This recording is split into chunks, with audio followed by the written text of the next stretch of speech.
He'd have the Stormtide Leviathan. Wow! He could have cast it on turn 4 if he drew the right lands. That is awesome. Living the dream.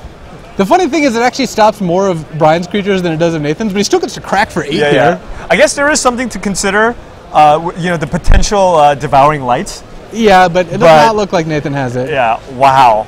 That is... I think Nathan's got an Encrust, though, so we're going to have an interesting game. When you have... Because normally the Stormtide's effect is very powerful, but against it ends the game. Right. But when you have a Stormtide encrusted and sitting there, and then you play the whole game with it and play, that's actually very, very strange. Right, right. And that's the thing, like Nathan's deck is blue-white. Yeah. Presumably he has a lot of flyers. He actually has better cards to work around it, you know, assuming the normal color, you know, distribution. And he could also just easily have bounce spells and Pillars of Light in his deck as well. Yeah. So. Oh, but he discards the Kaifens. I feel like that might be one of the cards he might want to keep because it still attacks. He kept a 5th land. I mean, I assume he's got to keep the Encrust here. There's a Jace. Jace is interesting, but Brian's got another Generator Servant. If he Jace bounces it, it's just coming across again. Yeah. Fortunately, Nathan's been able to gain a ton of life off that Sungrace Pegasus, so he could actually take 3 hits from the Stormtide Leviathan and still be okay. And like I said, it's just going to be sitting there tapped while Stormtide or Sungrace Pegasus kind of does its work. Yep, slowly but surely. The chat wants to know how you called Stormtide Leviathan when there's 3 mountains and 2 Generator Servants in play. What sort of sorcery is this? Sick reads. We did not. We also did not have the deck list in front of us, so we were just. That is the best H-Drop you could play, though. It's true. I think the sick read came from the sorcery came from the divination, because that's what actually drew him into the extra islands. Well, that was wow. So Brian could bounce his own Leviathan potentially. That's the only way to get rid of Encrust in this color combination. Instead, he's going to be playing more creatures that can't attack. They're living in the Leviathan's world, and it's actually great for Nathan. Just moting himself. Wow. And Nathan Holiday draws the best card in the format in Soul of Theros. Yeah, he's about to actually put Brian in quite the predicament here. I don't think he's going to be able to get out of, Stormtide Leviathan, lock him out while a bunch of flyers attack. So if I know you guys can't see it, but there was definitely just Louis staring at me while he said that. Well, unfortunately, the Master Predicaments did get dissipated, so that actually is not going to. So that predicament was solved. Yes, it was. So what does Brian do? It's pretty brutal how Brian Spiker's deck can't actually beat Stormtide Leviathan. Well, now he's got a Bronze Stable. Now he's got a Bronze Stable, pumping up his Scrappy Mongol. Maybe he draws some Aeronaut Tinkerers to. Yeah, none of them can attack, and he's just getting completely locked out by his own card. That is funny. Yeah. I mean, it's a fantastic card. I think the card's very good in sealed. It's very good. You should definitely play it. This is just a funny situation that's ended up happening. That Sungrace Pegasus is doing a lot of work. All right, so this makes a lot of sense. Nathan had a Master Predicaments and a Nimbus, so it felt like he could just get rid of the Kaifens. And he's not discarding Jace or Soul of Theros or whatever. I mean, I guess he drew the Soul afterwards, but here's Torch Fiend, another ground creature. Yeah, this is nice. Soul of Theros actually not insane, but still pretty good at just pumping the 2 flyers. Nathan just like casually crushing and just still having like 2 mythic rares in his hand. Yeah, he's already winning. Like he's actually just a turn away or 2 turns away from winning technically. Right. But he still has 2 more mythics in his hand after getting dissipated. Yeah. I think he just plays the Soul of Theros. It's like, what's the blue-red deck gonna like? I mean, the thing is like, he'll hold the dissipate more. This puts lethal on the board. Yes, it shows them to dissipate, but like, why give your opponent an extra turn? I mean, you're playing someone at 7-0, and apparently Brian's been king of the hill for 4 rounds now. So, wow. He probably has a great deck also, and you don't want to give him time to draw into something awesome. He's probably generated a lot of hasting Stormtide Leviathans, which is that's a nice little combo. He could have had a turn 4 attacking Leviathan with the right draw. With the right mana? Yeah. But then he also couldn't beat his own Leviathan. Yeah. Well, I am liking Brian's deck already. It's playing 2 divinations, so. Yeah, it looks pretty nice. 2 divinations with the Stormtide Leviathan. The real question is, what red removal does he have? Because presumably he's got some decent. Yeah, I would guess Cone of Flame, but he does not have. He's got lightning. He's got Lightning Strike, Heat Ray, and Blastfire Bolt. All right. Which does a pretty good job of getting rid of flyers. He also has his own. And soul. Of course, given that we're in the 7-0 bracket, he does have a mythic as well, and it is Soul of Chandelar.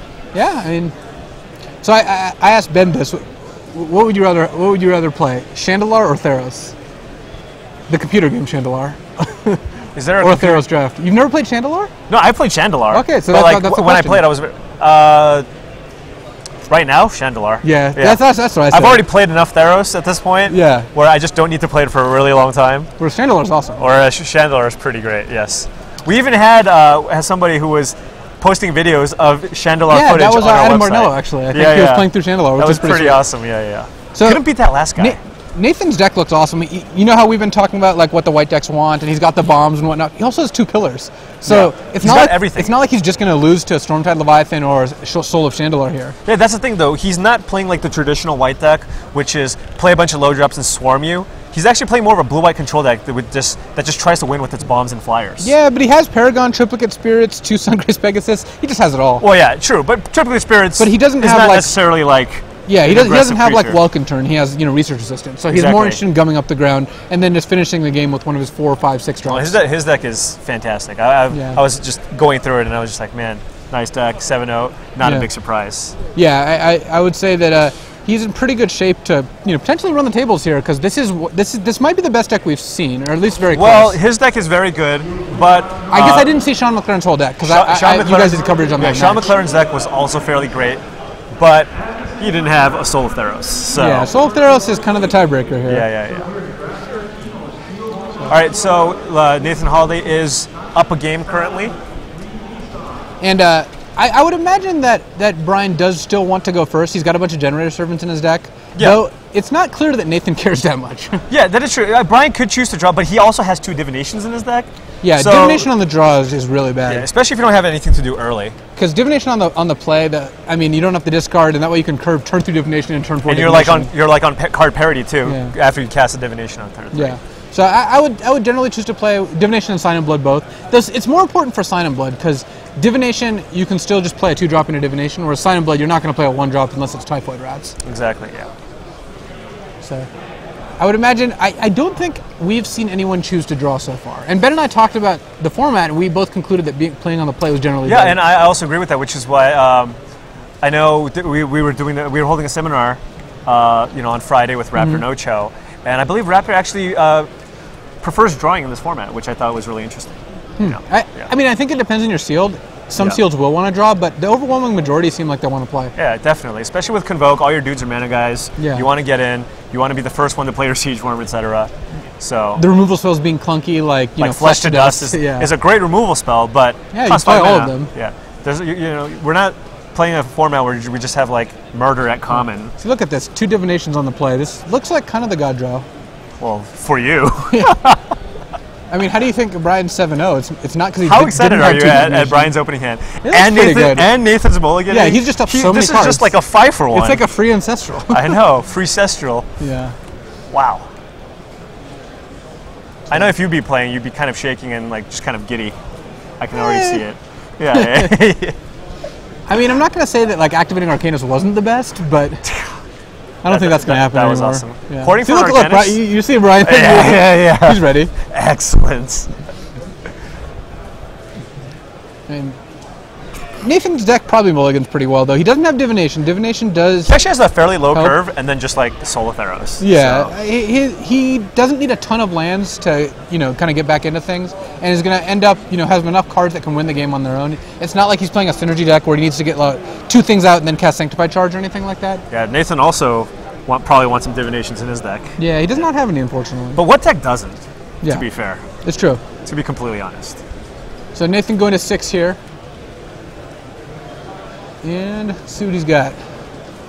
Ooh, fancy hand cam. He's got a Soul of Theros. He's got a Soul of Theros. But I believe it's the only land. It's a 1-land hand. He is on the draw. Yeah, he's got the Coral Barrier and Peel from Reality. And the Research Assistant. So he's got like 2-drop, 3-drop in a decent spell to cast, and the best card in your deck. But to be fair, the Soul of Theros is... Oh, so he kept Andrew Plains right away. That's why he's This is how you 9-0 GPs, folks. Yeah. And here comes another one. I don't think it's an unreasonable keep. He still needs to draw another land, though. Yeah, the only thing is, it's almost like a Moldify, because, the Soul of Theros, it's going to be a long time before you actually see that guy in play. Yeah, but it's a great card. Yes, I'm not disputing that. If you could have it in play, you'd be winning. That is also a true statement. And so actually it looks like Brian drew a Welkin turn this turn, which is actually not the turn you want to draw. Yeah, the sequencing. Yeah. But I like casting Divination instead here. He's not really a beatdown deck. Nathan just rattled off some lands here, so he's doing all right. This is a really easy game. Yeah. So he's gonna get his squid token here. Getting in has for Peel one. from Reality ready. Right. Yeah, Nathan's hand is actually And very Crust is reasonable. also not that bad of an answer against Soul of Chandelure there. That is true, yeah. So coming up next after this round, we're going to have Matt Sperling versus Alex Sittner. Hometown Grand Prix for Alex Sittner, actually. Hometown, yes, he is. He was is from actually Utah. also in the Nationals top 8 where we both made top 8 back in 2006. Yes, I have actually played against him. We played him against at the Team GP. I played against him every tournament. I played against him at Grand Prix Sacramento, I played against him at the last Pro Tour, I played against him at the Grand Prix, and I played against him at a Vintage Championship online. Well, you managed to dodge him today. Yeah, I did. And he's now, playing against Matt Sperling, which means his record's got to be pretty good, like X1, I believe. Yeah. Well, in the last feature Matt Sperling it was in. Yeah. He lost, but I think he hasn't lost. He won the since. next round. Yeah. Yeah. The squid is Nathan's favorite here. It's attacking for What's a 2-4? There's not too many ways you can. Yeah, he just ran it out, and I think I like running it out, even though could be a lightning strike there, just because he doesn't have anything else to do. Just sitting there is not going to work. And he's just like. You're not losing. You're just losing the divine favor for the most part. You're not. Yeah. And you're getting Brian to use a lightning strike on a 1/1. So. Yeah. I mean, yes, you're much happier that this resolved, but right, it's not the end of the world if it didn't. Yeah. Brian's still looking pretty solid here. He's got that Soul of Chandelure, but Nathan does have the encrust. Yeah. You probably can't really wait to encrust it until it becomes tapped. I think you just have to run it out just so you can't activate it. So it looked like Brian had some options, but I think he's just casting the Divination because he doesn't have the 6th land to cast the Soul of Chandelure. Yeah, and now he's going to play a 2-drop. So still pretty good, but Nathan's actually a little ahead. I mean, he's beating down, and the squid doesn't actually die easily, even to Soul of Chandelure. Yeah. You're going to need something like a Void Snare or Peel from Reality. He's got the Peel in his hand. He's got two Void Snares in his sideboard, but I don't think you actually want them in a deck like this. Yeah. The only card actually in Nathan's deck that I'm not the biggest fan of is actually the Kite Fins. Yeah, just because you don't need something that expensive. Yeah, you already have late game bombs, and it's just another 6-drop to add to your deck, and you're just kind of a defensive deck, and Kite Fins is far better in like a more of an aggressive tempo deck at the top end of the deck. Yeah, I don't see a ton that I would have wanted to play instead, but I agree that Kite Fins is not the most exciting. Yeah. He could have played like an Aeronaut Tinker if his curve needed it here. Sure, that's another two. What Nathan's really hoping is that Brian sacks Generator Servant, plays Stormtide Leviathan, and Nathan gets to peel the Coral Barrier and the Leviathan. Basically, he'd settle for peeling Coral Barrier and anything that gets Generator Servanted out. Yeah. The thing is, if you're Brian, do you like sacking Generator Servant to make Soul of Chandelure, hasty? It doesn't seem like it does that much. It doesn't do much, yeah. Oh, well. I mean, it's extra 6, but the problem is it overcommits you. That costs 1 more there. It costs 1 more. This is 5 mana here. Oh, okay. Well, see, that worked out pretty well for Nathan. I mean, he wants to cast that Peel from Reality already, and being able to basically trade it for a Generator Servant and Brian's turn is pretty good. Do you think he peels here, or just like takes the 6 and encrusts? Yeah, it's actually close. I would lean towards Peel because you really want to just like bounce it, replay Coral Barrier, get another squid, and then make him waste his turn playing it again. You want him locked into paying 6 for it. Sure. So I think. But then he does get, a big 6/6 wall, right? He does get a 6/6 wall that can actually attack once, but I still think you'd rather just peel here. Okay. So. Nathan choosing the block first. So, I see. He's just going to go ahead and peel the Welkin turn and just encrust it right away. Just to keep his life total higher? Yeah, and get the free block. I mean, the advantage to that is you do get to encrust a tap soul, which, like you said, means there's no big wall for Brian. But the disadvantage is... You just don't get a lot from the peel. I think you'd rather make him spend 6 mana and not 2 mana. Right. Yeah, peeling the Welkin turn is... Yeah. I don't think it's accomplishing a whole lot here. So, yeah, but Nathan is just in on attacking for 3 and just encrusting the Soul of Chandelure. Yeah, I mean, that seems pretty good. Yeah. Another reason to peel instead of peeling the soul, is that you get to play Coral Barrier first and have another squid in play like a little bit sooner. Sure. That squid could go all the way. It very well could, actually. Yeah, Brian's already at 10 life. It doesn't even get stopped by Stormtide Leviathan. It has Island Walk. Yes. Nathan's got all the angles covered in this matchup.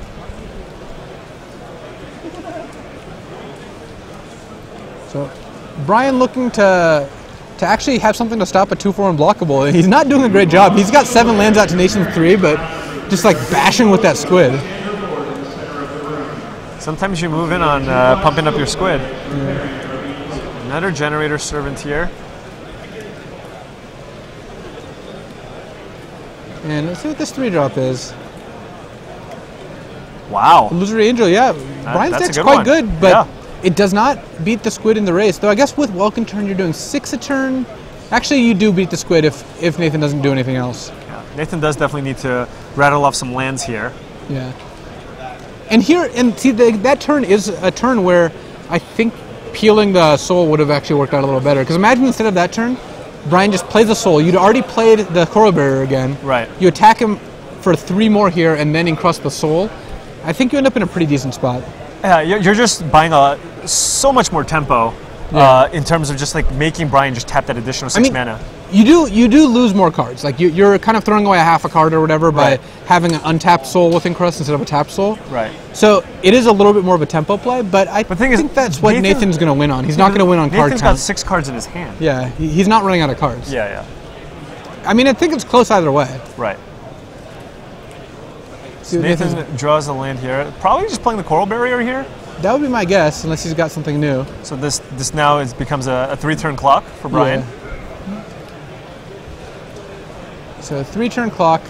So Brian attacks Nathan down to 13. Brian attacks 5, 7, 2. Technically, Nathan wins this race, but one card from either player is pretty swinging. That looks like a heat ray. It was a clutch heat ray from Brian. He might just use it to kill the island walk. I think you definitely just kill the 2/4 and then just attack for 6. I mean, Ephemeral Shield still gets you here, but I don't know if you can play around that. I think you do want to play around like negate and Statute of Denial and dissolve. Or dissipate.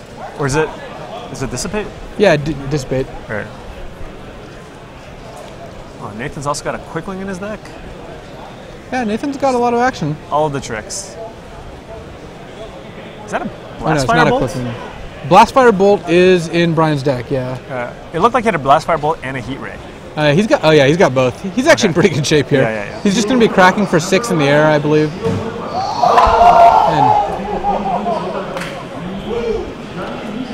And people get very excited about this match here. Yeah. This is quite the match. Yeah. So Brian cracks for 6. I think the real question is which removal spell to use and when to use it. I would lean towards Blastfire Bolt because he saw the Soul of Theros. Yeah, it's more expensive and it can potentially do less damage. And you do it now to play around counter spells. Yeah. I think Ephemeral Shields is going to be hard to play around no matter what. Yeah. Nathan can still be in this. He's got a lot of good cards in his hand. He just needs to... All right, that's one step in the right direction. He draws the plains, he's right back in it. Yeah, he doesn't have a whole lot of time because the turn you play Soul of Theros, it doesn't actually stop the flyers. The turn after, though, you probably win the game because you just gain too much life. Yeah, but Brian is at 8 life, and Nathan is going to get in 4. But I don't think he's going to block here, so he's probably just going to get in for 2 here. Yeah. And he does have a Jace in his hand, I believe. I think he's got Capsule Kite Fins, which at least stop the Welkin turn. He's got Master Predicaments. Oh, Master Predicaments, that's what it is. Well, all right. Unfortunately, I think Brian's just going to go ahead and Heat Ray that, yeah. Very tight game. This is a close one, especially considering Nathan was on 3 on turn 7. 3 lands on turn 7. Definitely fighting the good fight. Yeah. So, this feels like he's just going to go ahead and Heat Ray the Predicaments, attack for 6, get him to 7. Nathan's still got, I guess, 2 turns to draw out of it. And if he does use the Heat Ray on the Master Predicaments and Nathan draws a plains and plays a soul, I think Nathan just wins. So he Heat Rays attacks Nathan down to 7. Nathan plays soul. Then Brian has 1 turn to peel something. Yeah. Exactly. Even though I think if you're on Brian's side, you should do that. You should Heat Ray the Master. It is kind of funny that there's like backdoor plays of like Heat Raying your own soul to get an extra shot off with it. Right. Though that is not something I would generally think is going to happen.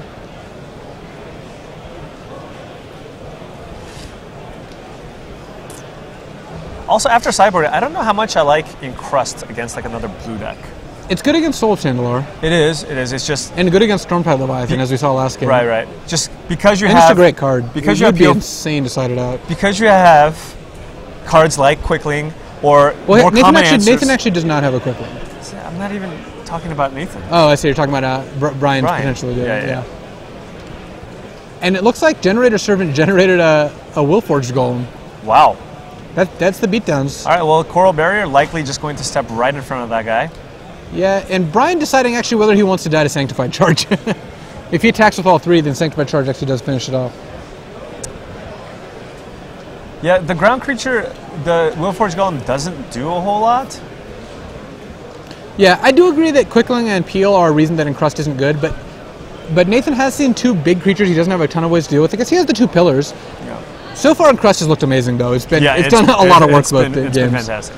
So I would probably not side out my MVP. All right, Nathan's a planes away from being in really good shape here. Pillar of Light? Pillar of Light is not bad. Actually gets it done as well. I mean, it at least kills the Angel and gives him a bunch of turns. And because the Golem didn't attack, which I actually think was a reasonable play on Brian's part, Nathan's actually in much better shape. Yeah. So Nathan getting Brian down to 5. And probably just casting the Pillar now. There's no reason not to. I would imagine that pillaring the Illusory Angel now, once you do that, I actually think Brian's in a spot where he probably starts attacking with Willforged Golem. Yeah, maybe you lose to Sanctified Charge, but you're in a spot where I don't think you can just sit there with the Welkin turn anyway. Nathan has too many cards in hand. Yeah. Untapping Solar Chandler, that would be great. Yeah.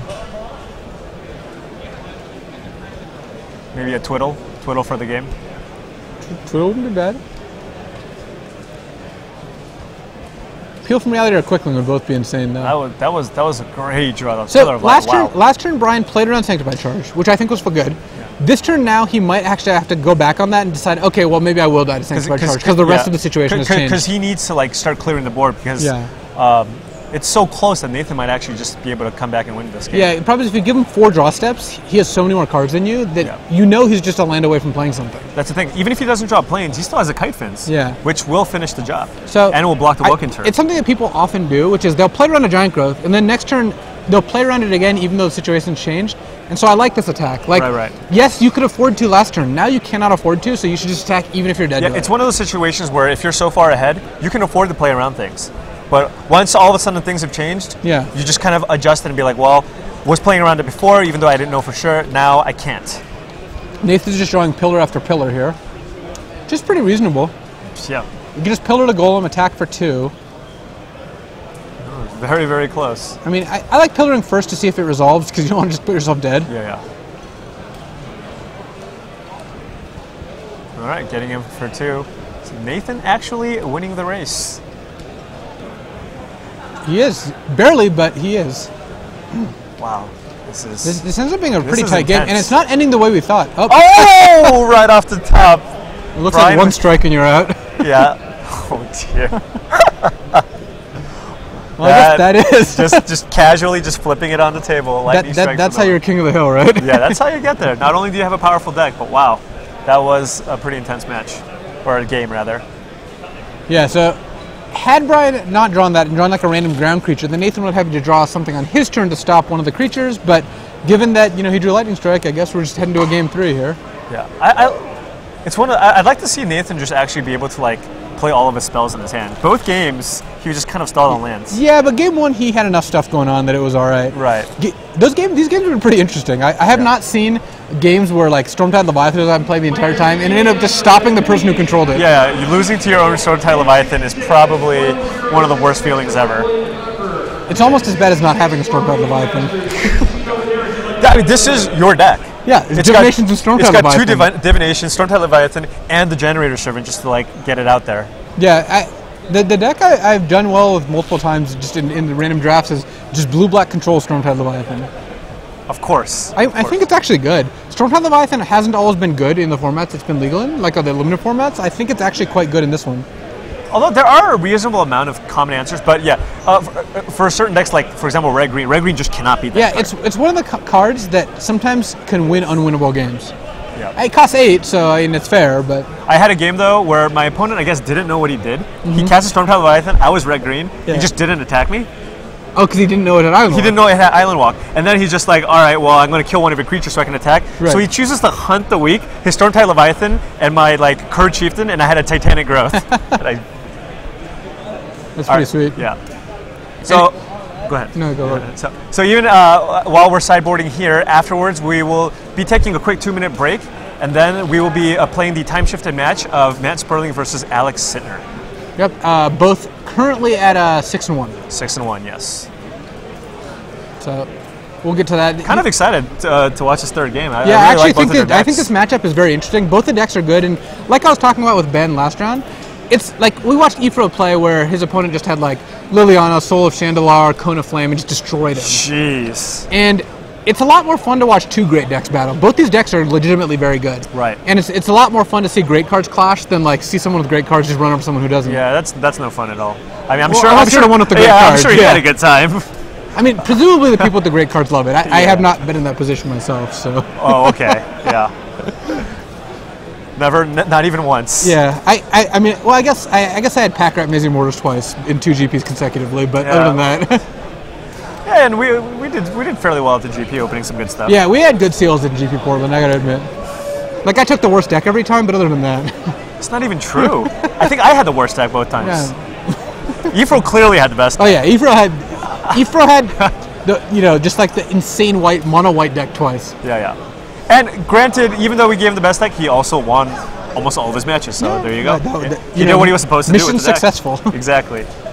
So again, would expect Nathan to want to play first here. Oh yeah. And I think he's hoping to hit his 4th land drop on turn 4, which he hasn't quite achieved yet. Yeah. I wonder how many lands he's playing. My guess is 17. Yeah, he's playing 17. Yeah. Okay. And there's a Triplicate Spirits and a Soul of Theros. In lands? And 2 lands. So all right, okay.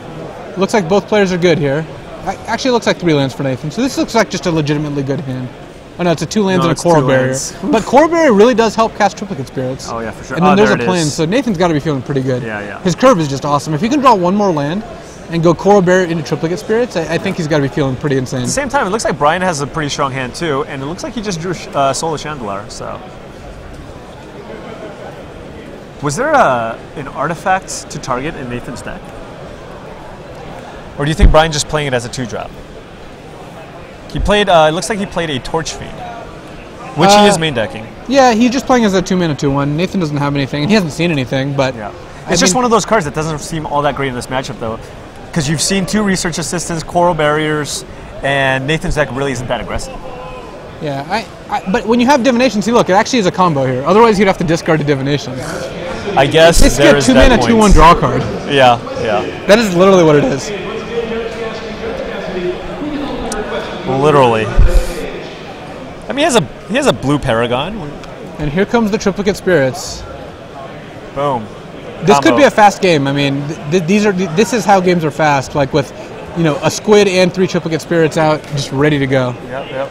And this is also red-blue doesn't have a great answer to Triplicate Spirits. And this is why Triplicate Spirits is an unfair card and also the best common or second best uncommon. Yeah, the best common and the second best uncommon, and like the 8th best rare or something.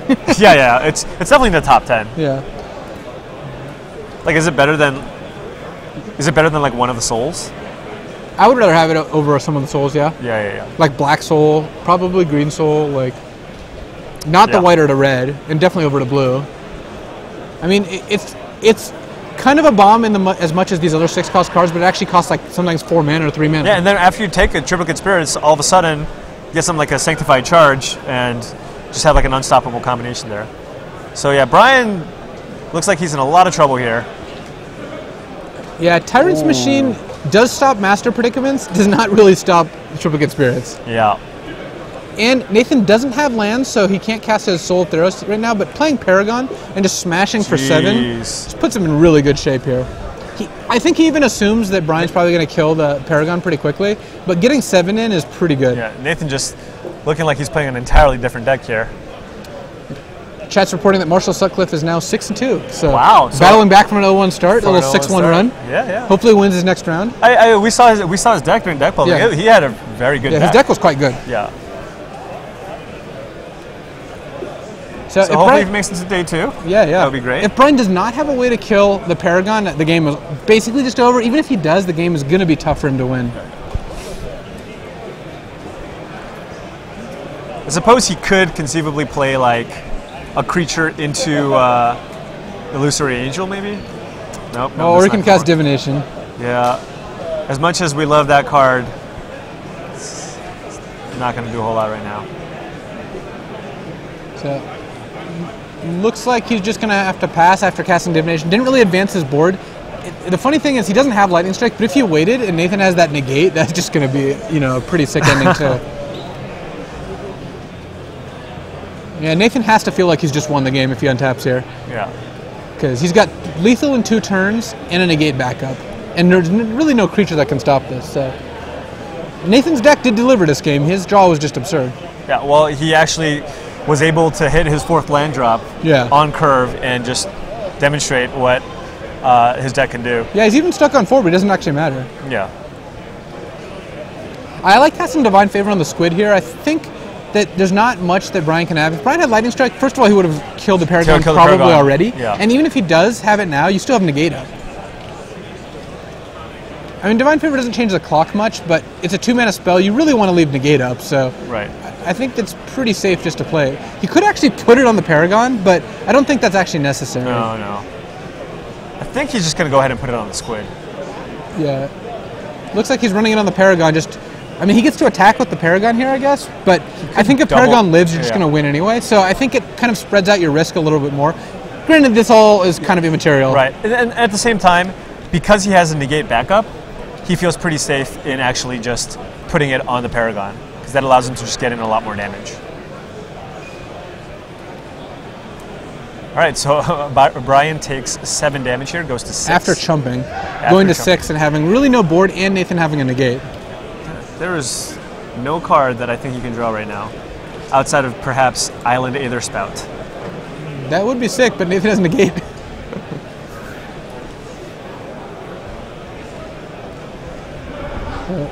Looks like the King of the Hill has been dethroned here. Yes, we have a new King of the Hill. It's a national holiday. Slice and Dice? Cycling Slice and Dice? Starstorm? Cycling Slice and Dice wouldn't even do anything. Yeah. You're sick. So Brian passing the turn with the are you going to attack me? Manamorphose into Aether Spouts?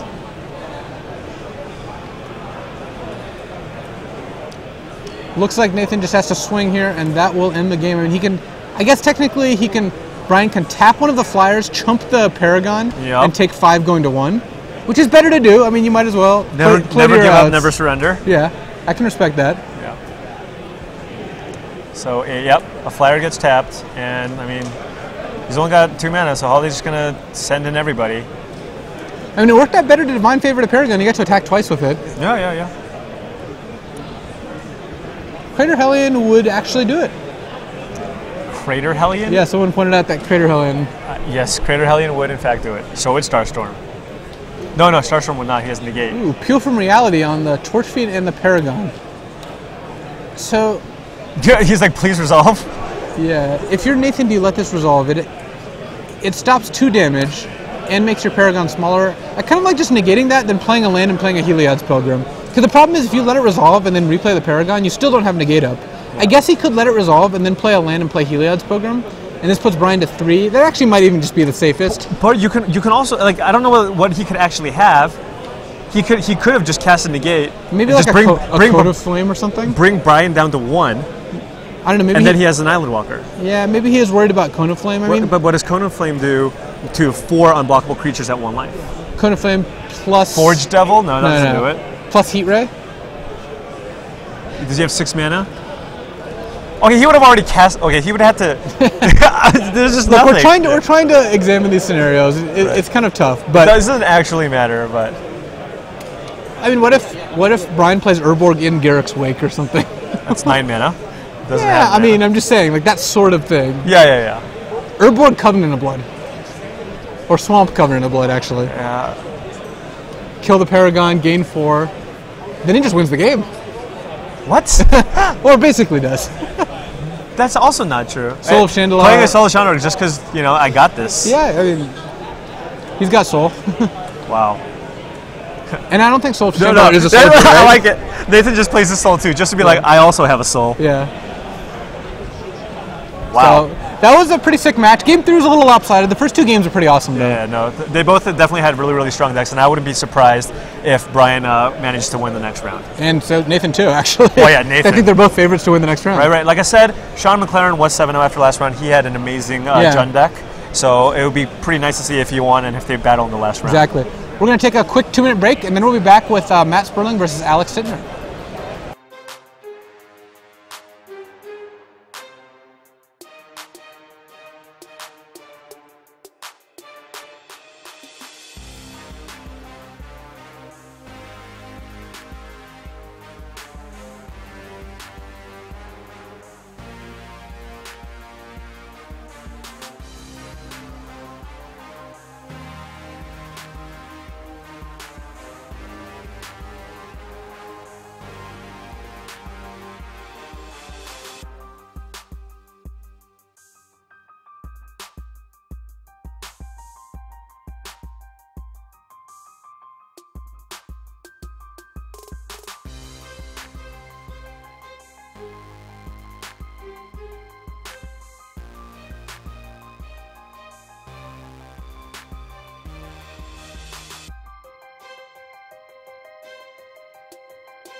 Another coffee.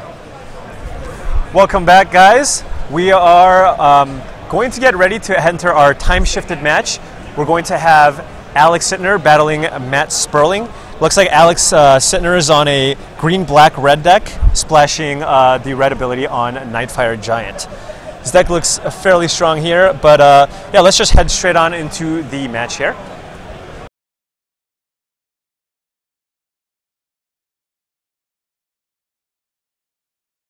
Looking to transmute some unwanted cards into a booster box? Look no further than ChannelFireball.com's online buy list. We offer competitive prices on cards from Ancestral Recall to Zombie Master, and we send payments fast via check or PayPal. If you're not looking for cash, we offer a 30% store credit bonus. Head to ChannelFireball.com/buy list to submit your buy order. It's faster and easier than winning with a pack.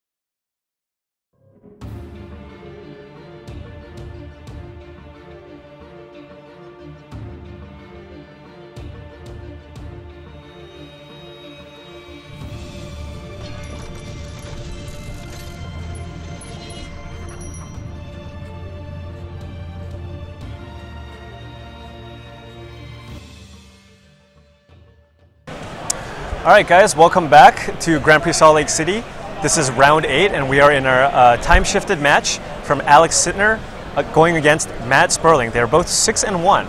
So it looks like Matt Sperling has an Elvish Mystic with 2 lands, and I'm going to assume that Alex Sittner went first, given all the lands that are in play right now. Well, or he's cheating, one or the other. Or, yeah, but I'm sure that in a future match, the judge would have caught that one. So Sperling has the Elvish Mystic, but it's not doing a whole lot. But yeah, but it's kind of look at his hand. Yeah. He's got a Charging Rhino in his hand, and then a Siege Worm for the turn after that. If, some fatties will be hitting the board. That also looks like a Nissa. Yeah. We saw Sperling earlier. Oh, it does. He does have a Nissa. Wow. Yeah. But he chooses to play the Charging Rhino right now. Yeah. Well, if you can't cast anything with the +1 on Nissa. I mean, you could make a 4/4, but this is going to take 3 damage. The 4/4 can't block. I mean, this is a pretty yeah. Being able to just cast a Charging Rhino into playing another 4/4 Haste Trampler seems pretty strong here. Yeah, it's funny because this is very good, but a lot of times you don't really attack with the 4/4s because they end up having to guard Nissa. Right. But that's fine because then you keep making 4/4s. And then eventually you just win the game, yeah.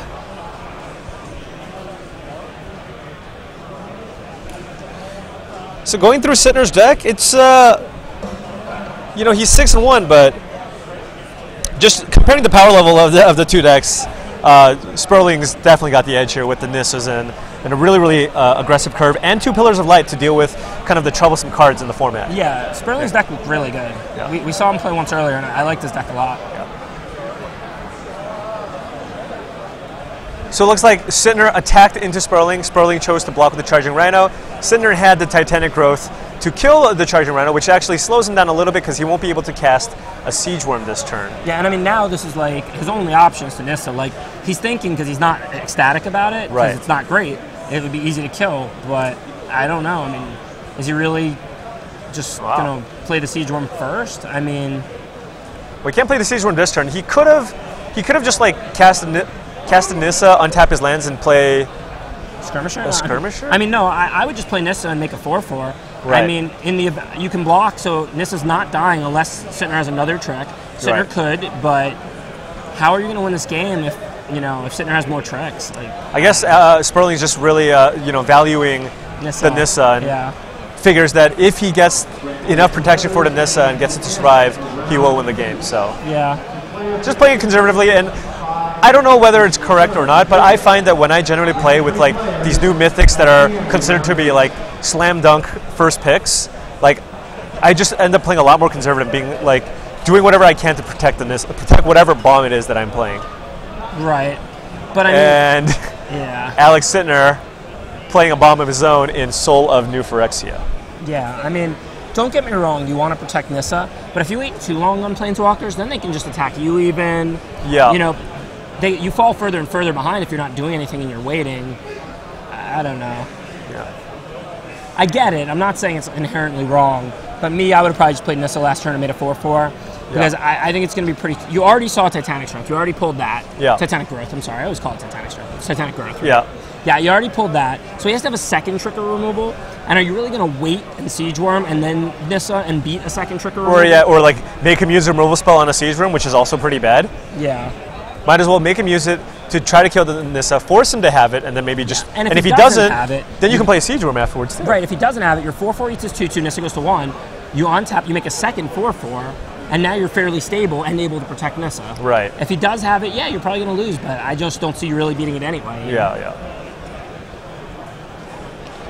So, despite Matt's, fairly strong hand, looked like Sittner's hand wasn't anything bad either. Yeah, I mean, Soul of New Phyrexia is really powerful, you know? Yeah. I mean, I think some people might think it's better than it is. Like, it's not a 10, but it's like an 8. You know, it's a very first pickable card. Especially the first pick, first pack. Because it's an artifact. Just leaves you so open, yeah. Oh, yeah. Yeah. It's like a really good creature already, and it also just doesn't commit you at all. I mean, I consider it about on par with the Triplicate Spirits. You know, about an 8 out of 10, but I would take it first pick over it probably because it's colorless. Right. Although, after you do that, can't go into white. Well, I prefer not to go into white. Yeah. I mean, if I got past like a Triplicate Spirits, I might still go white. If I got past like a Raise the Alarm, I probably wouldn't, you know. Yeah, exactly. So Sittner with generally I haven't seen too many people run too many combat tricks, but he's got the Titanic Growth and the Gather Courage in his deck. I mean, I like Gather Courage a lot because it's so cheap. Titanic Growth is not amazing in this format, but there's a lot of small creatures that you can play it on that you're not that worried about getting 2 for 1, like Wayfinders and tokens from Triplicate and Raise. Right. So, I mean, I don't mind having one Titanic Growth just to maybe take out something big. Yeah. It just depends on your deck. I remember, when I was first looking through the format, I was like, hey, Titanic Growth, it's not bad, but there's so many other green cards you just take over it, especially in, a draft format. Yeah. Also, just, I don't know, combat tricks just haven't impressed me all that much, where people are just playing a bunch of tokens, and you don't really get to blow anybody out with a combat trick a lot of the time. Combat tricks are not amazing in this format, but I find the reason I like Gather Courage is because it's free, and people just do not see that coming. You know? Right. Like, a lot of times it's not amazing in your hand, but there are the times you get the huge blowouts because you're tapped out and they think they're going to get you with something, and then you Gather Courage. Well, a part of also what makes Devouring Light so amazing is just you can be tapped out with some dudes and then just blow them out with the Devouring Light. Devouring Light is great. That card is a little aggressively costed, I think. Yeah. Well, it's just a reprint. I just don't remember I it. didn't even remember that was a reprint. Yeah, I just don't remember it being as good though. Yeah. In I believe it was Ravnica block. Yeah. Yeah. It was a different picture. See, I didn't get to play a lot then. Okay. I stopped playing on the Pro Tour after Meriden block, and then I started again with shards. Sure. So I kind of missed a couple of those sweet sets in between, like Ravnica. So Sperling, you know, he still managed to draw Colonian Twin Grove. So he's still trying to race a Soul New Phyrexia, and he draws a Pillar of Light. Wow. Where did all these cards come from? Did he Jason's Ingenuity when I wasn't looking? I have no idea. All of a sudden, he just has a Twin Grove and a Pillar of Light. He had actually nothing. And he still has a Siege Worm in his hand. Wow. And suddenly it's a pretty good game. I mean, the Accursed Spirit's killing in 3, but if Sittner doesn't have anything, you know, he might be dying before that. This is... What a turnaround. All right, at this point, it's just a race? Yeah, it's kind of depressing for Matt with this big of a turnaround. I think he's still, like, on his back foot. Right. But it's going to be a pretty close race. Yeah, like, he's green-white. Not a whole lot you can do to an Accursed Spirit, so... you know, do you block with the Elvish Mystica? You have a Siege Worm in your hand? Yeah. Although he has 6 lands already, so if he draws a land, he can just play it. The 2 damage doesn't change the clock because he's at 9. Right. So you probably don't block. If it was like 1 more damage, you'd block because it would cost you a turn. But since the 2 damage from the Wayfinder doesn't change the clock, I don't think you block. Okay, sure. Actually, going through Sittner's deck, he also is playing Ranger's Guile. So he's playing 3 pump spells in his deck, which is a lot. That is a lot, yeah. Yeah. It is unlikely that I would play all 3 by choice. Yeah. So for those of you guys actually wondering the life total, it is actually on the bottom of the screen. Sperling is currently at 4 life to Sittner's 10. And so Sperling needs 2 blockers up, which Right. puts him in a precarious position because he has to race this Accursed Spirit. Yeah. Sittner could also draw the Ranger's Guile and win the game right on the spot. He might be thinking if he hits with the 2 Twin Groves, that puts him to 4. So then if he draws a Forest, that means Sittner would have to have 2 blockers. Right. So maybe the right play for him is not even to cast Siege Worm. So attack with the 2 Twin Groves and play the Swift Claw he just drew. That is, that's definitely a possibility. Because otherwise he can only attack with 1 Twin Grove and play the Siege Worm because he has to have 2 blockers up. And then Sittner's only at 7, and then it's really hard for him to lethal him from 7. He does have a 5/5 trample out instead of a 3/1. So I mean, this is a lot of math and a lot of the board for Sperling to process here. Yeah. What? Yeah. Because once you see the entire situation, what would you do? Well, you have to figure it out. I mean, if you. Wow. Yeah. So it looks like he's making the play I was saying. Oh well, now that he chumped, now we can just now play he can play Siege Worm. Siege Worm. Yeah, that So I like that attack first. Yeah. And that wasn't even an unreasonable chump because Sittner didn't want to lose to Titanic growth. And it looks like Sittner also just had Covenant of Blood, so he just... Which makes it an auto chump, basically. Right. Because you just don't want to lose to growth. That is just the easiest block. I was about to say, he's not going to be able to beat a growth anyway on the following turn, so if he shouldn't chump if he, like, doesn't have, like, Covenant of Blood or something. I wasn't going to say all that, but what I was going to say was he couldn't beat the Titanic growth on the following turn anyway, so he shouldn't chump. But if he has a Titanic growth or a Covenant of Blood of his own, then the chump block makes perfect sense and is correct. Yeah. So in a previous feature match, where Matt Sperling was playing against Ben Friedman, playing a very strong controlling blue-black deck. Right. We went better there. Yeah, and Sperling switched to blue-green, but it looks like he's just sticking with the green-white here, and we're just zooming right on ahead to game 2. Sperling with a turn 3 Reclamation Sage, followed by Sittner's Witch's Familiar. He's got a Triplicate Spirits in his hand, so got to be pretty happy about that one. Yeah. Looks like he also has a Living Totem, which he's probably going to put on the Shaman and probably attack. Yeah. You definitely should offer the trade here, I think. Because you can still just cast a Triplicate Spirits next turn. And you do want to clear that guy out of the way so that the Living Totem can attack and things like that. Right, and you're also, somewhat slowing down Sittner's Convoke if he does have anything in his deck. Yeah. Which is also like an overlooked thing. I've definitely made mistakes in this format where I would like attack thinking they would block, and then all of a sudden I can't cast my Siege Worm. I'm like, oh man, this was terrible. I like that Convoke for both players makes it interesting when you offer trades and when you don't, because you don't know whether they have Convoke or not. So there's value in a trade if you don't need the guy. Right. You know that you don't have Convoke, and you don't know that they have Convoke or not. Exactly. It's pretty interesting. So yeah, Matt playing the 5th land and playing out a Triplicate Spirit. So Sittner now on the back foot. Looks like Sittner boarded in a Plummet, but doesn't do a whole lot against Triplicate Spirits. what did he see to plummet last game? I don't even know. I do know. I do think Sperling might have the Angel of the Masses. I believe, is that what it? Oh yeah, the XX. The XX, but I don't know if Sittner didn't see it. He didn't see it last game. Yeah. I don't know whether Sperling has it or not. Right. Wow. So some aggressive plays on both ends. Sittner chooses to try to plummet a token, and then Sperling saves it with ephemeral shields. Yeah, that's weird. I mean, Sperling must not have a whole lot in his hand. Yeah. Like he must be all in on these flyers. But yeah, I mean, there's nothing wrong with that, but do you really believe you need a 1/1 flyer that badly? You still have 2 of them, even if you let it go. Exactly. Maybe it just feels like his ground creatures are not going to get there against a green-black deck. Well, I mean, there's some information exchange. Like, he knows Sittner can't stop them, or Sittner will not be plummeting one of them, but 2 is not that much worse than 3. Yeah. I don't know. It seems a little aggressive. That's, like you said, some very aggressive plays. It's not necessarily right or wrong, but it's certainly very Sittner aggressive. likely has a pump spell here. Oh, not a pump spell, even better. And this is the thing, Sperling was anticipating either Titanic Growth or Gather Courage, and he had the Pillar of Light ready. But then he played a Necrobite, so... Yeah. Sperling's still pretty comfortable in the air, though. Oh, yeah. Sittner has to draw Fester Gloom or a flyer or something. Oh, wow. All right, so Sittner going to try to raise Sperling by playing a Feral Invocation here. Sperling definitely needs to draw a little something. Not a ton.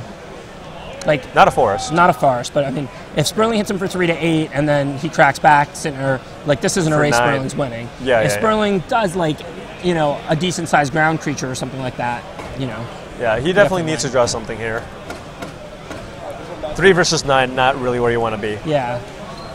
I'm not sure if Sperling has a Sanctified Charge. Right. And Sittner probably doesn't have any guys to drop post-combat because he didn't send the Rune Club Bear. Yeah. Draw something. Or a land.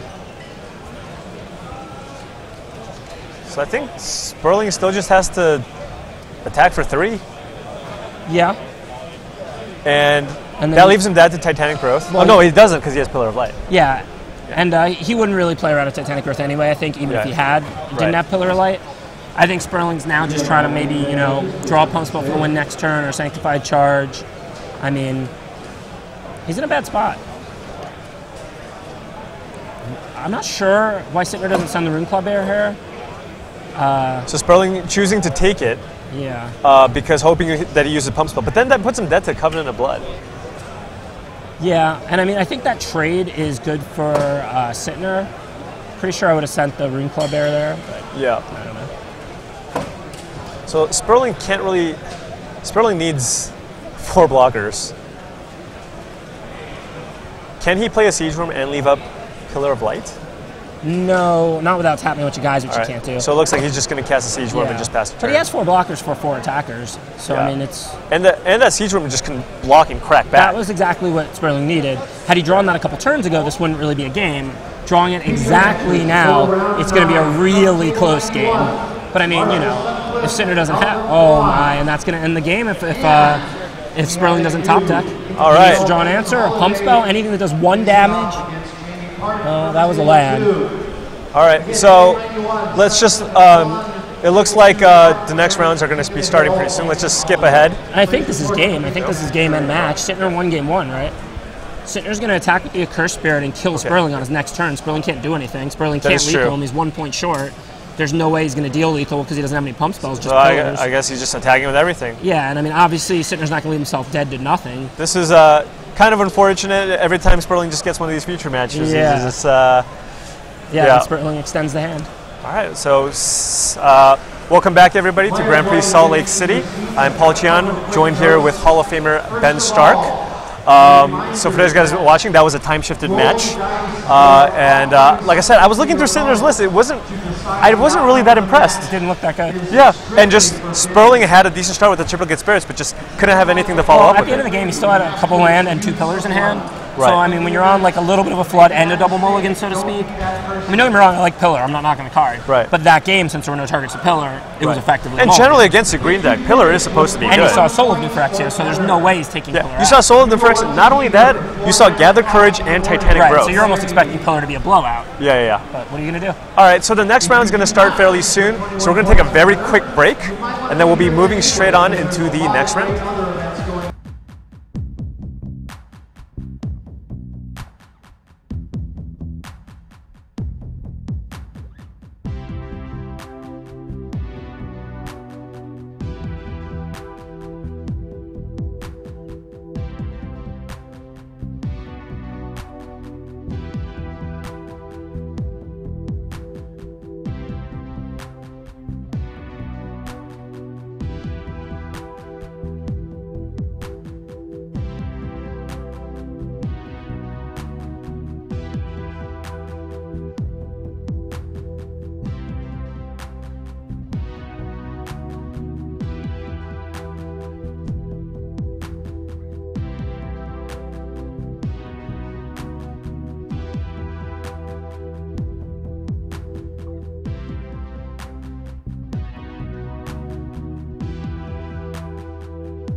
Hey everyone, welcome back to the last round here of Grand Prix Salt Lake City.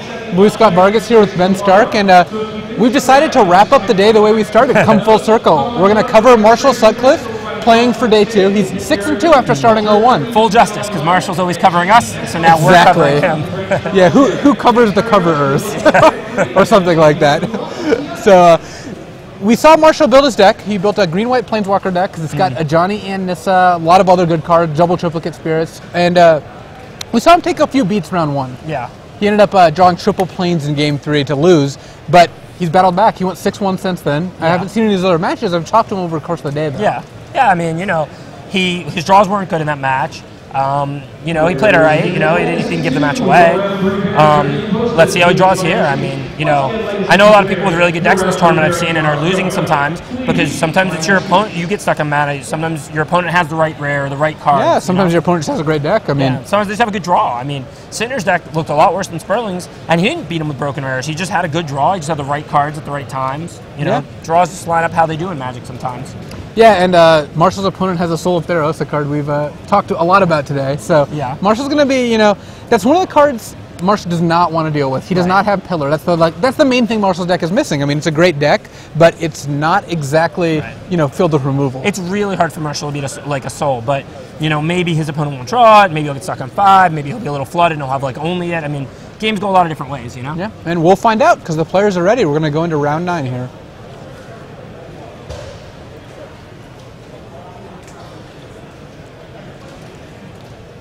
So looks like Marshall has a good hand.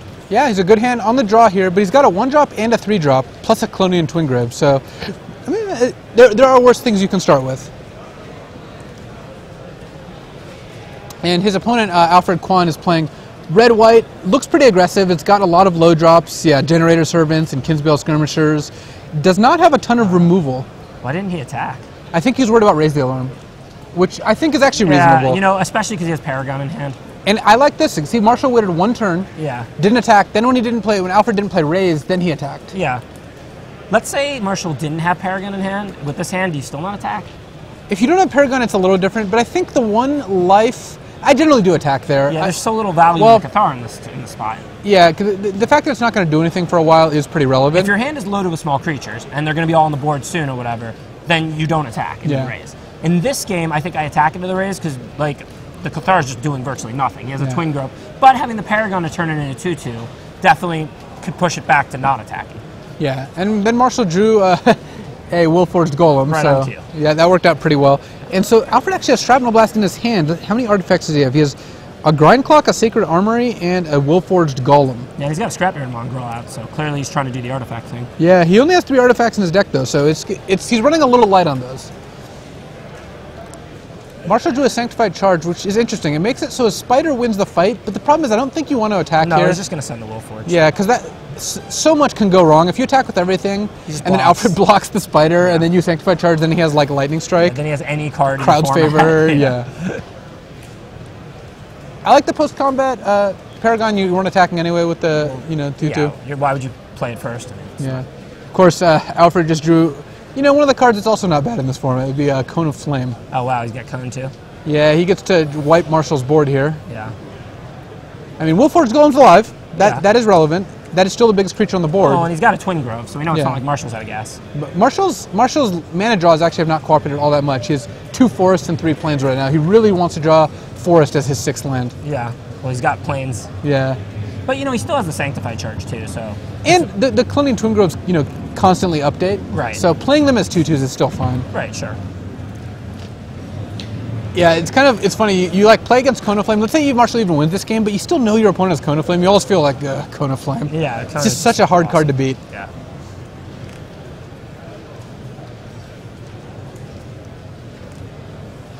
Cone of Flame definitely could have been a mythic rare instead of an uncommon. Yeah, I think that would be reasonable. It's not exactly the most mythic of rares, but well, it's on par with a mythic rare in terms of power level. Yes. Yeah. So you're talking flavor. Yeah. Well, not just flavor, just card design. Like you can't. I mean, the flavor side. A 2-mana 6/6 is very powerful, but it's not actually a good mythic rare. You're talking about from like a flavor card design perspective, not from like a mechanics. No, also mechanical. Cone of Flame I don't think is a good mechanical Mythic Rare. Why? It's about on par with the Mythic Rare. I don't understand. Well, in terms of power level, but not in terms of like the gameplay action. It doesn't do like it's not that different from Pyroclasm. Like you wouldn't make Pyroclasm as a Mythic Rare either. If it was a game-winning, amazing card. But it's not just power level. Oh, all right. It's kind of like excitement level too. It doesn't get much more exciting. It doesn't get much more exciting than Cone of Flame. Like.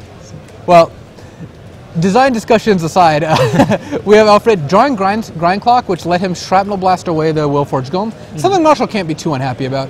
I mean, Marshall's under no pressure, and eventually these twin grows are going to grow large enough to get past the scrapyard. Yeah, and his opponent had to have something, so that 2-for-1, emptying most of his hand, like you said, that's not something Marshall's unhappy about. Yeah. Because sure, you'd rather his opponent have nothing, but they're going to have something usually. Yeah. And he's happy to see that was it. I think if Marshall draws a forest, I think he just attacks with everything and uses Sanctified Charge. Maybe not the Revoker, actually. Revoker is not the best. I think if he draws Triplicate Spirits, he just casts it, though. Yeah, I mean, it's tough to throw away a Twin Grove because they could grow, but 6 damage is nothing to scoff at either. I'm not sure that he doesn't just attack with everything here. I guess Alfred's at 11, and then next turn you can just lethal him with Sanctified Charge. You throw away, let's pretend those don't grow. You throw away a 2/2 to do 6 here, right? Yeah, I think I would attack here, actually, with everything. That's a pretty easy attack. The Warden doesn't actually tap to attack, but Marshall's just trying to get away with it again. Yeah, and he just bins it, you don't charge. This is exactly what certainly don't charge, because he drew Triplicate Spirits, which is the best draw in his deck. Of course. At this point, I don't think even a Soul of Theros gets Alfred back into it. He can't activate it. Yeah. And I mean, Mass Calcify doesn't kill the Triplicate, so he's still dead. Cone isn't going to take out enough guys, he's still dead. I'm not sure that there's actually an out for Alfred here. How often do you get to say that? Your opponent's on no outs. Usually it's the other way around, and very often. Alfred deciding whether to show a Torch Fiend, because he's actually dead on board even with the Torch Fiend. Yeah, I mean, he actually kind of wisely doesn't. Actually, technically he's not dead on board, because he can block, sack Torch Fiend to kill the Revoker. Yeah. But he's not going to win, yeah. Just like we said, he was on no outs. So yeah. If his play for that turn was going to be block, sack, and kill, go to 1, he was still going to be on no outs the following turn. So that was a pretty quick blowout, but Triplicate Spirits does that sometimes. Yeah. And Twin Grove, even though it only made 2/2s. Yeah, the Twin Grove actually did the trick. That was a pretty good game, yeah. The only interesting stuff really was the turn 2 attack or not, which my hypothetical was if you don't have Paragon, then I would attack into Raise Lurm in that spot because I don't think there's a lot of value. But he had Paragon in hand, so I'm not going to trade a 1/1 for a 1/1 when my 1/1's going to be a 2/2 in 2 turns. Yeah, and as it turns out, Alfred has double Raise Lurm in his deck, so if Marshall does that play again, it actually probably will work out for him. Yeah, and ironically, he didn't see that many spells, but playing a semi-long game and seeing no Raise Alarms, Marshall will probably be more inclined to attack. That's true. Which he should be, because basically at this point you're seeing 8 of your opponent's 23 or something, so they are now significantly less likely to have Raise Alarm. Yeah, I mean, that just reduces the odds. I don't see like drastic sideboarding from either player. This is the matchup where, it's funny, I think Marshall's going to leave in Ancient Silverback, because against a red-white deck that didn't look super fast. Tokens, Cone of Flame. Yeah, you just don't want to brawl with the Silverback. And Titanic Growth is not particularly good against him because it's not particularly good against Cone of Flame or Tokens. Exactly. And Silverback is good against both Cone of Flame and Tokens. I do think that Silverback doesn't match up well against Soul of Theros, but there's nothing Marshall can do about that regardless. It matches up as least bad against it as anything else. I mean, it can attack into it the turn that he plays Soul of Theros. I mean, obviously, Soul of Theros is a 10 and Ancient Silverback's a 5. What are you looking for here? I think it's a 6/5, actually. Oh, my mistake. Ancient Silverback is about an average card in terms of card quality, and Soul of Theros is probably the best card in the format or second to Hornet Queen. Yeah. So, they're not really supposed to trade off evenly. Yeah, I don't really know exactly what Alfred's going to side in. Again, he saw Triplicate Spirits, but he doesn't have much that can really fight Triplicate Spirits in any meaningful way. I think he's just got to hope Marshall does not draw it. Yeah. I mean, they both have cards like that. That is kind of what Sealed has. There's always this, aspect where you just have cards, your opponent has cards you can't really deal with. Yeah. Another solid but not spectacular hand for Marshall. It's funny because he doesn't have any forest or green cards. Which is kind of bad because there's so many dead draws in your deck at that point. I mean, he'll probably draw one forest sooner or later. He's on the draw. You certainly keep the hand. Oh yeah, and the hand isn't great. The hand is an auto keep, and Marshall ships it as we're saying it's an auto keep. Yeah, I mean, it's weird to me. I don't know. I think he was worried about how many dead draws he has. But you have 8 forests or whatever. You're you're on the draw with a 2-drop. Like you assume. And you have 2 4-drops that are decent. Yeah, you assume you'll draw far sooner. I mean, I would not mulligan that hand either, but I think Marshall's concern is that drawing forest and green cards are both kind of bad, which is true. That hand does not draw well. I mean, his deck can definitely get some better hands, but I just don't think he can mull that hand. I think that's like a Martin mull, you know what I mean? It's not crazy, but most people would keep that, most pros, you know? Right. I don't know. Or commentators. Or commentators, yeah. This hand... Well, now he has to mull. Like, yeah. Well, he doesn't have to. He has a 2-drop and he's on 6, you know, that he can't cast, but... I mean... I think he can do better than that. Yeah, I mull the second hand from 6 to 5. I don't mull the first hand from 7 to 6. Right. What if Marshall's third hand is just insane? Yeah, well, I'm sure if he knew that was going to be the 6, hypothetically, he wouldn't mull the 7. Right, you wouldn't, mull that 7 to a 5. Right, but, I mean, I don't know. I really think that's a pretty clear keep. Like, I don't want to use hyperbole and be like, oh, yeah, this hand's great. Like, obviously, the hand's not great. Like, you have a 2-drop and some 4-drops, and you only have one kind of mana. I don't actually know if I believe you. But... In the don't want to use hyperbole part? But I think the hand is a clear keep. But I agree with you on the actual point you were making, which is that the hand is a keep. It's probably better than a 4-card hand, is my guess. Well, we might be going to game 3 relatively soon. I mean, winning from 4 cards is so difficult. So actually, Josh Silvestri put together some data from Magic Online in a recent article for Channel Fireball, and he was looking at, like, you know, when you mulligan to 6, and this isn't standard, I believe, but... I'm actually super curious to hear this. When you mull to 6, what percent do you win? And mulling to 6, you win, like, something like 20% of the games or something. It's that low? Yeah, and mulling to 5 was winning, like, you know, like, less than 10% of the games, like 5% of the games. Mulling to 4 is, like, 1% of the games or something insane. Like, mull to 5 might have actually been lowered, and, like, might have been, like, 3%. That's incredible. If you asked me to guess what percentage of mull to 6 wins in standard, I would have said, I don't know, 35 or something. Yeah, but no, it was much lower than I thought. Yeah. And that might be, you know, more... you know, true to standard. I know for like Vintage, for example, that it's not that true. Right. Just, I guess it's anecdotal, but I played a lot of Vintage and like such powerful cards. Like you can mull to 4 and then Ancestral Replay. Right, no, I mean in Modern, Lightning Bolt, Path to Exile, Tarmogoyf, I mean in Standard, all the cards cost a lot of mana, so you have to make a lot of land drops, and Devotion is like a lot of the decks and stuff. Yeah. Clearly, Mulligan is a lot worse in Standard right now than it is in Modern. Yeah. That's interesting to know, though. Yeah, I mean, again, I'm not saying that those numbers actually, you know, are just fact or mean a ton of stuff, but I'm saying just a snapshot from Magic Online results. Like, Magic Online results are real results. Going on the assumption that he pulled, like, all the dailies from a long time or whatever, that's great data. I mean, if he just took a random 10 dailies or something to compile that data, then that's meaningless data. Yeah. But if it's all the matches on Moto for the past month or something, that's fantastic data, too. Well, Marshall had a 2-drop, which is not the worst. Alfred's actually going to take control of the game with Sacred Armory here. I mean, I don't think that the card is generally, like, super great, but it's going to do some work with Raise the Alarm. Yeah, that card's not good. I mean, I think it has its place. I mean, I understand that, like, if you have a lot of small guys, you can make them bigger, but you also need to, like, always be the one on the aggressor for that card to be good. Yeah. So I think it's more of a sideboard card if you have a bunch of small guys and your opponent has guys with more toughness than you and your opponent's very defensive. Yeah. I think you can board it in then, but I think it takes all of that. I don't think you can just play that card. Yeah, I mean, I think given the artifact synergies and the token synergies, it might be. I mean, I think it's similar to Hot Soup. What was the card in the last format that basically it was an equipment? It basically did something very similar to Hot Soup. Gave it like flying and yeah, the Fleet Feather Sandals. Yeah, like these cards, they seem okay in some games, but the problem is every game you're on the defensive, these are stone mulligans.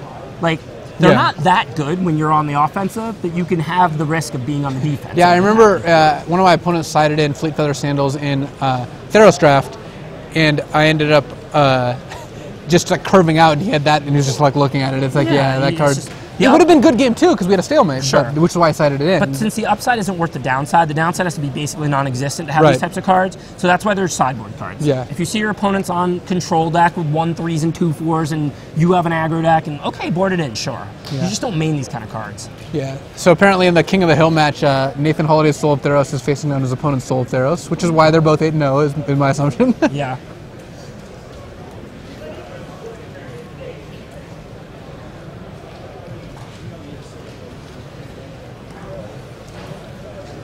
So meanwhile, Marshall's just trucking with that Kinsbale Skirmisher. Well, he's got another 2-2 to play. And Alfred's actually stuck on 3 land. Yeah. All planes, too. Yeah. So, you know, Marshall has a puncher's chance this game. Yeah. If Alfred doesn't, like, draw out of this, I mean, obviously, Marshall can win. If Marshall draws lands and Alfred doesn't. If Alfred draws all red spells and no mountains the rest of the game, Marshall could easily just draw a land and then start casting all his cards. He can actually cast Living Totem next turn. Yeah, even if he draws, like, a plains Alfred, And even if he draws like white spells, he can cast. You know, just strands 3 or 4 cards. That basically takes them both to a multi-4. Yeah. And Marshall's online now. He needs one more land to cast a lot of the cards in his hand, but he's going to be able to cast Selfless Cathar and Living Totem this turn. Yeah. I mean, he could have cast Living Totem last turn, but then he couldn't have attacked. I actually kind of like waiting a turn here. Yeah, it's more damage this way, and if he doesn't draw a land, then Living Totem was his only play this turn. Yeah. So there's not really any incentive for him to dump his hand out extra fast. This play is a little bit interesting. Don't you tap the Cathar? I would have assumed you tap the Cathar and put it on the Warden. And then like attack, right? Yeah, and then hit for 3. Maybe he wants to just waste Alfred's time here. So like block one of the Raise the Alarm tokens with now the 2/2 Cathar, force a pump from Sacred Armory. I don't know, because like Cathar's ability is decent. This is the type of game where Cathar is good, right? Like they both have a bunch of little creatures out. Yeah, here I think my inclination would have been to put it on the Warden for sure. Yeah, mine too. So unfortunately for Marshall, Alfred drew a 6-drop that he could play off Convoke, Willforged Golem, and then Marshall didn't draw a 4th land. So it's going to be kind of tough for Marshall to. I mean, this is the sort of game where if Marshall doesn't do anything, then the game is going to. He's got a big disadvantage. The game goes long. Yeah, he needs to draw a land. But he drew a Triplicate Spirits instead. Actually, and he's got Paragon in hand. Yeah. So actually, he could just run away with this game. Yeah. If he draws a 4th land and Alfred misses for like one more turn, Marshall might just win. Yeah, but let's not be like, oh my god, I'll multi-4 one because Alfred's basically on a multi-4 also. Yeah. How many cards does Alfred never mind. cast? That spells bad news for Marshall. Yeah, it does. I mean, if he draws land, he might still be in it. Obviously, we saw Alfred has Cone and Soul in hand, so if Alfred draws one more mountain, then he's going to win this game. Yeah. But I don't know what he can do with 4. Yeah, it's possible he doesn't have any single red removal in hand. Like, he might just have something mediocre to cast. I mean, I don't think this game is definitely over unless Alfred draws another mountain and then fires then it is certainly over. Yeah. But that is worse for Marshall than almost any other card Alfred could have drawn. Sure.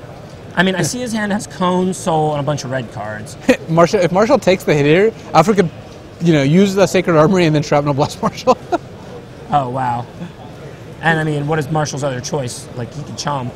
I guess he's going for the chump. Yeah. What if Alfred didn't just play that mountain? Yeah, just attacked first? Yeah. That would have been much more... I would have probably just taken it if I were Marshall. Yeah, me too. I still might take it, but, like, just I might you're not beating Shrapnel Blast very easily anyway? Yeah, I mean, you could beat Shrapnel Blast, but you can't just play around everything and, like... I need to kill him before he draws lands. I know that because he's got 5 cards in Marshall's very aware of it, but he just takes it, which I like. I think that he's not in a position to play around Trap. But he didn't kill him, right?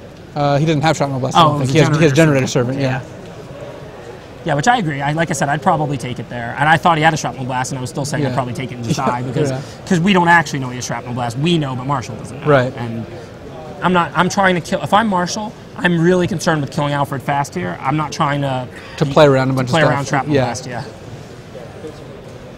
This is one of the more competitive multi-4 I've seen. Yeah. Well, like I said, at the moment it's like they're both on a multi-4. This isn't like, oh my god, it's a multi-4. Like, how many spells does Marshall cast? How many spells does Alfred cast? No, but it was a multi-4. Right. But it's got to be pretty close. I think they both cast about the same number of spells.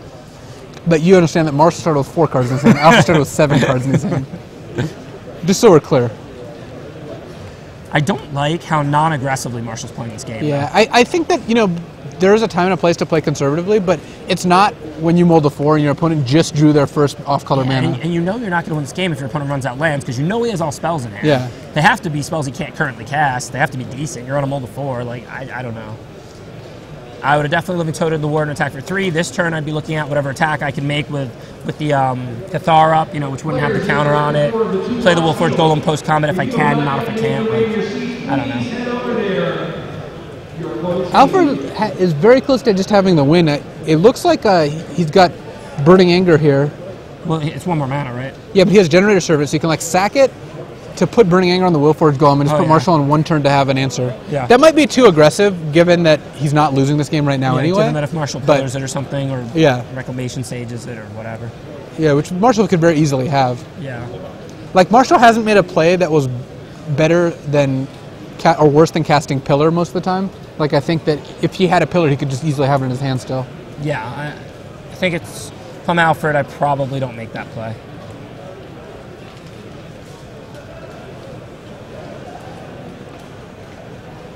Huh?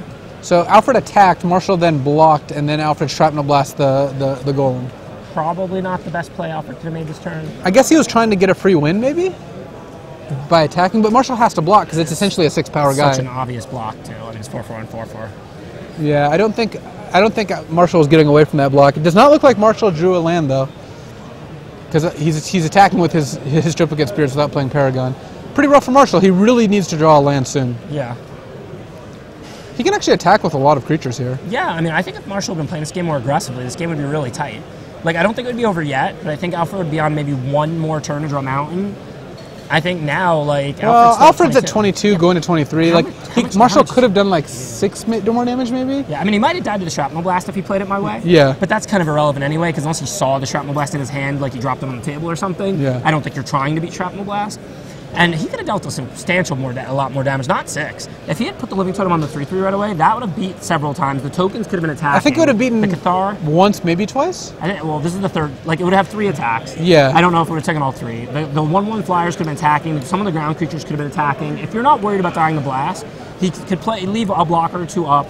He could have definitely made a lot more attacks. Yeah.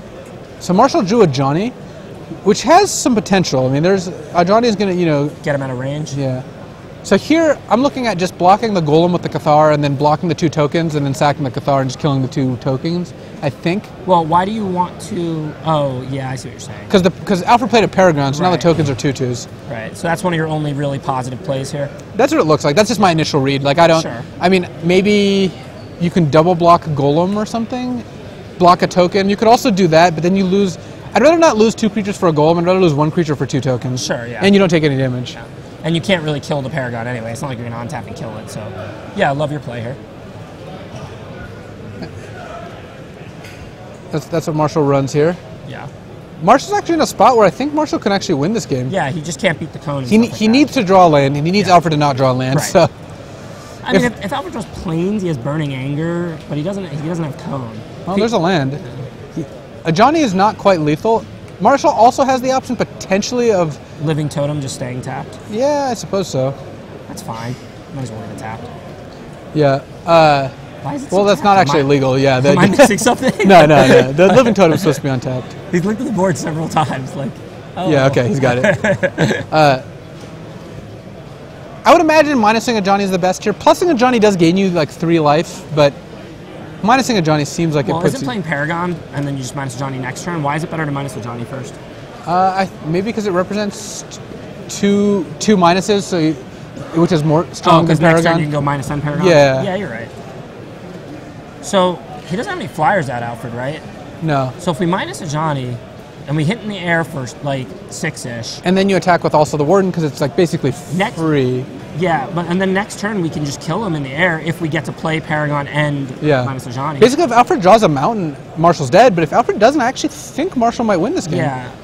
I mean, Marshall has to make sure he doesn't die to Burning Anger, but I think Marshall's going to have 3 blockers. For 3 attackers. Yeah. Not to mention Marshall doesn't know he has Burning Anger and is not going to be playing around it, right? Right. It's not necessarily wrong for Marshall because I assume just the Warden comes in here. Yeah. It could be. You could. Well, are you forcing blocks now if you send more? You're not forcing blocks no matter what you do. I would be a little more conservative. Yeah, just the Warden and the Flyers. Yeah, I don't think you need to attack with the other creatures. Yeah, I agree. Yeah, I like bashing for 9 here. Puts Alfred to 7. And you send the Warden because that's just a good attack. If he wants to double block and kill it, great. Yeah, and a cool thing for Marshall, I guess you put Alfred to 8, basically 9 off the Soul Mender, is that Alfred might think if he kills a Johnny, Marshall doesn't have lethal, but Marshall has the Paragon that he's slow rolling for extra lethal. Or just normal lethal. And he had to just take the Warden too, so I mean, this is a lot of damage. Yeah, this puts Alfred to 7, he goes up to 8. To 9, and then dies next turn. He has to draw a Mountain, basically, I think. Yeah. Here's the turn. That was not a Mountain. No. That was a Kinsbale Skirmisher. Not a particularly powerful card right now. And Burning Anger can go on something, and again, Alfred might be in a spot where he thinks he can play a Burning Anger, kill a Johnny, and not die to the Flyers, but then Marshall has the Paragon, which he does not know about. Right. He's got Soul of Theros, but Marshall now has lethal in the air. Yeah, I mean, well, that was a play he just couldn't make because he's just dead on board now, right? Yeah. So Marshall's actually going to pull back from a mold of 4 here, which is a pretty insane, a pretty insane finish to this round. Yeah.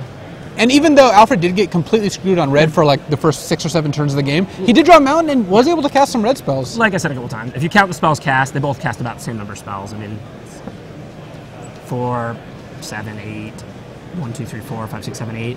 Almost looks like they both cast exactly 8 spells or something.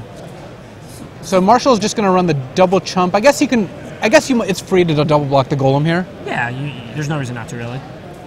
I mean, the only thing that can prevent Marshall from winning now is Devouring Light, I think. Yeah. And so you definitely double block because if he Devouring Lights now, he's dead on board. Yeah.